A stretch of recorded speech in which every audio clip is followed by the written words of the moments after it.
P Jayarajan, നേരത്തെ ഷാബു പ്രസാദുമായി ഞാൻ സംസാരിച്ചുകൊണ്ടിരുന്ന വിഷയത്തിൽ താങ്കൾക്ക് എന്തോ പറയാനുണ്ടായിരുന്നു. നോക്കൂ, ആ വിഷയം ഞാൻ ഇങ്ങനെ അതിനെ ഈ ഒരു പോയിന്റിലൂടെ മനസ്സിലാക്കിക്കാൻ ശ്രമിക്കാം. നോക്കൂ, അടുത്ത ലോക്സഭാ തെരഞ്ഞെടുപ്പ് ഫലം വരുമ്പോൾ നോക്കൂ, 543 ലോക്സഭാ മണ്ഡലങ്ങളിൽ BJPക്ക് മലപ്പുറത്തല്ലാതെ മറ്റൊരിടത്ത് മുസ്ലിം സ്ഥാനാർത്ഥി ഉണ്ടാകുമെന്ന് ഞാൻ കരുതുന്നില്ല.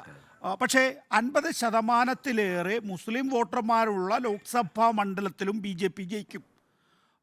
അപ്പോൾ എന്തുകൊണ്ട് അങ്ങനെ ജയിക്കുന്നു എന്ന് ചോദിക്കുമ്പോൾ, ഞങ്ങൾക്ക് മുസ്ലിം ജനവിഭാഗം വോട്ട് ചെയ്യുന്നുണ്ട്, കൂടുതൽ മുസ്ലിങ്ങളും വോട്ട് ചെയ്യുന്നത് BJPക്കാണ് എന്ന നിലയിലുള്ള വിശദീകരണമായിരിക്കും BJPയുടെ ഭാഗത്തു നിന്നുണ്ടാവുക. ഒരുപക്ഷെ അതിനോടൊപ്പം തന്നെ നേരത്തെ ചൂണ്ടിക്കാണിച്ചതുപോലെ AMIM എന്ന പാർട്ടി പോലുള്ള ചില കങ്കാണികളുണ്ടല്ലോ, ആ കങ്കാണികൾ അവിടെ സ്ഥാനാർത്ഥിയെ കൊണ്ടു നിർത്തും. അവർ ആ ലോക്സഭാ തെരഞ്ഞെടുപ്പിന് തൊട്ട് മുമ്പായിരിക്കും അവിടെ പ്രവർത്തനം തന്നെ നടത്തുക, പക്ഷേ അവർക്കായിരിക്കും വോട്ട് കൂടുതലായി ലഭിക്കുക.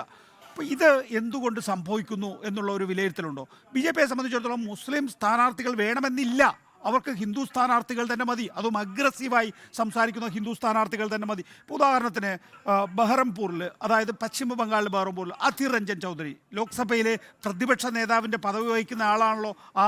ഔദ്യോഗികമായി ആ പദവി ഇല്ലെങ്കിൽ പോലും അദ്ദേഹത്തിന് എതിരെ ഇപ്പോൾ ഒരു ക്രിക്കറ്ററെ, മുസ്ലിം പേരുള്ള ഗുജറാത്തി ആയിട്ടുള്ള ഒരു ക്രിക്കറ്ററെയാണ് നിർത്തിയിരിക്കുന്നത്.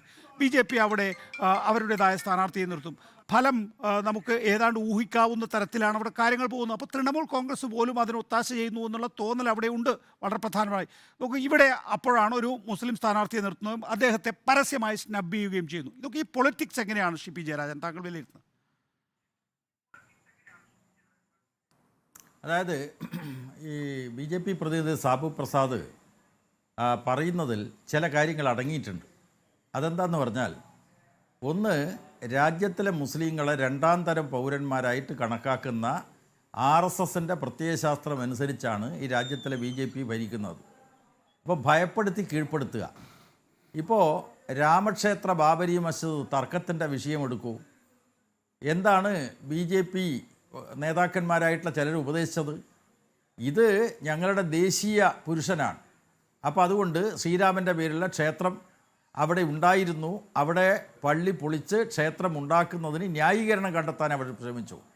എന്നിട്ട് മുസ്ലിം ജനങ്ങളോട് പറഞ്ഞിട്ടുള്ളത്, നിങ്ങൾ ഒരു വിഷയത്തിലല്ലേ വിട്ടുവീഴ്ച ചെയ്യണ്ടോ, ആ സ്ഥലം ഞങ്ങൾക്ക് വിട്ടുതരൂ, അത് ഞങ്ങളുടെ അഭിമാനത്തിൻ്റെ പ്രശ്നമാണ്. അത്തരത്തിലുള്ള ഒരു നിലപാട് സ്വീകരിച്ചുകൊണ്ട് അയോധ്യ വിഷയത്തിൽ മുസ്ലിം ജനവിഭാഗത്തിൽപ്പെട്ട ചിലരെയെങ്കിലും തെറ്റിദ്ധരിപ്പിക്കാൻ കഴിഞ്ഞതുപോലെ ഇപ്പം പറയുന്നത് മുസ്ലിം ഭൂരിപക്ഷ പ്രദേശങ്ങളിൽ BJP ഹിന്ദു സ്ഥാനാർത്ഥികളെ നിർത്തുന്നു, എന്നിട്ട് ജയിക്കുന്നു. യഥാർത്ഥത്തിൽ ഇത് RSSൻ്റെ അജണ്ടയാണല്ലോ നടപ്പാക്കുന്നത്. രാജ്യത്തിലെ മതന്യൂനപക്ഷങ്ങളെ രണ്ടാം തരം പൗരന്മാരായിട്ട് കണക്കാക്കുന്ന RSSൻ്റെ പ്രത്യയശാസ്ത്രത്തിൻ്റെ കൃത്യമായിട്ടുള്ള പ്രയോഗമാണ് നടത്തുന്നത്. പക്ഷേ പുള്ളിപ്പുലിയുടെ പുള്ളി മായില്ല എന്ന് പറഞ്ഞതുപോലെ ഞങ്ങൾ എല്ലാ വിഭാഗത്തിൽപ്പെട്ട ആളുകളെ സ്ഥാനാർത്ഥികളായിട്ട് നിർത്തുന്നുണ്ട് എന്ന പ്രതീതി നിർമ്മാണം, അത് സംഘപരിവാരത്തിൻ്റെ ഒരു അജണ്ടയാണല്ലോ. ഇല്ലാത്ത കാര്യങ്ങൾ ഉണ്ട് എന്ന് പ്രചരിപ്പിച്ച് ഒരു പ്രതീതി നിർമ്മിക്കുക. ആ പ്രതീതി നിർമ്മാണത്തിൻ്റെ ഭാഗമായിട്ട് കേരളത്തിൻ്റെ സാഹചര്യത്തിൽ മലപ്പുറത്തൊരു മുസ്ലിം സ്ഥാനാർത്ഥി, അതായത് മലപ്പുറത്ത് മാത്രമാണ് ഒരു മുസ്ലിം സ്ഥാനാർത്ഥി ഉള്ളത്. ഇന്ത്യയിൽ 50% മുകളിൽ മുസ്ലിം ജനപ്രാതിനിധ്യമുള്ള ഇടങ്ങളിൽ മുസ്ലിം സ്ഥാനാർത്ഥികളില്ല. അപ്പോൾ അതെന്തുകൊണ്ട് കേരളത്തിൽ മാത്രമുണ്ട്, മറ്റിടങ്ങളിലില്ല? അതാണ് ഞാൻ പറഞ്ഞത്. കേരളത്തിൻ്റെ സവിശേഷതയുണ്ട്. ഈ രാജ്യത്ത് പലയിടത്തും സംഘപരിവാരം നടത്തിയിട്ടുള്ള വർഗീയ പ്രചരണത്തിന് വിധേയമായി വോട്ട് ബാങ്ക് രൂപപ്പെടുത്താൻ കഴിഞ്ഞെങ്കിൽ കേരളത്തിൽ രൂപപ്പെടുത്താൻ കഴിഞ്ഞില്ല. എന്തുകൊണ്ട്? ഈ കേരളത്തിൽ മതനിരപേക്ഷ മനസ്സ് അത്രമാത്രം ശക്തമാണ്. RSSന് കേരളത്തിൽ നുഴഞ്ഞു കയറാനുള്ള ഒരു സാധ്യതയില്ലാത്തൊരു സ്ഥലമാണ് കേരളം എന്ന തിരിച്ചറിവിൻ്റെ അടിസ്ഥാനത്തിലാണ് ഈ മുസ്ലിം സമുദായത്തിൽപ്പെട്ട ആളുകളെ സ്ഥാനാർത്ഥികളായിട്ട് നിർത്തുന്നത്. ഞാൻ നികേഷ് വേറൊരു കാര്യം പറയാണ്. നേരത്തെ ചർച്ചയിൽ കോൺഗ്രസിൻ്റെ പ്രതിനിധി പറഞ്ഞിട്ടുള്ള ഒരു കാര്യം, ഒരു വാക്ക് വളരെ ശ്രദ്ധേയമാണ്. അദ്ദേഹം പറഞ്ഞിട്ടുള്ളത് അനുഭവിക്കണം. ആര്? അബ്ദുൽ സലാം അനുഭവിക്കണം എന്ന് മാത്രമല്ല, അബ്ദുള്ളക്കുട്ടി അനുഭവിക്കണം. ഞാൻ ആ കോൺഗ്രസ് നേതാവിനോട്, തീർച്ചയായിട്ടും കോൺഗ്രസ് നേതാവിനോട് ചോദിക്കുകയാണ്, ഈ കേരളത്തിലെ UDFൻ്റെ സ്ഥാനാർത്ഥികളായിട്ട് മത്സരിച്ച, അല്ലെങ്കിൽ UDF ഗവൺമെൻറ് ഭാഗമായിട്ടുള്ള കോൺഗ്രസിൻ്റെ നേതാക്കന്മാരായിരുന്ന 4 പേരിപ്പം BJPയുടെ സ്ഥാനാർത്ഥി പട്ടികയിലുണ്ട്, ഇല്ലേ? മാവേലിക്കരയിൽ മത്സരിക്കുന്ന ബൈജു കലാശാല, അതുപോലെ തന്നെ അനിൽ ആൻ്റണി, ഈ പറയുന്ന അബ്ദുൽ സലാം UDF ഗവൺമെൻറ് കാലത്ത് വൈസ് ചാൻസലറായിട്ടുള്ള നിർദ്ദേശിച്ചിട്ടുള്ള ആളാണല്ലോ.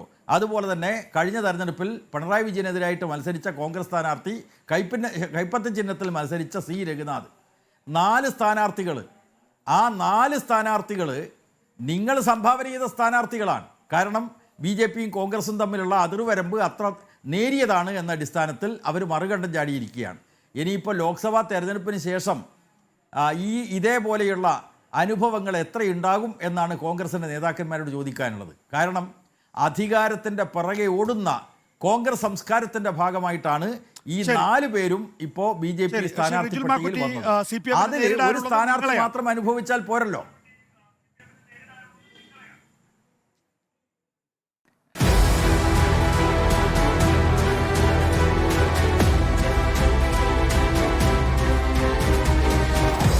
Debate with MV Nikesh Kumar.